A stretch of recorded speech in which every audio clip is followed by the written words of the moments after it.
Hello, in this video I'm gonna show you if Samsung Galaxy S25 Plus comes with a screen protector. So no, it doesn't have it in the box, and neither is it pre-installed.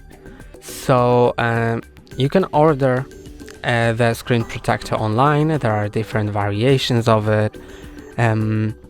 So you can just buy the one that you like. Some of them are more expensive, some of them are cheaper, and some of them are more durable than others. There are also the glass ones or the foil ones. So it just depends on which one you prefer, and you can order them online, but it doesn't come in the box. That's all for today. Don't forget to like and subscribe. See you next time.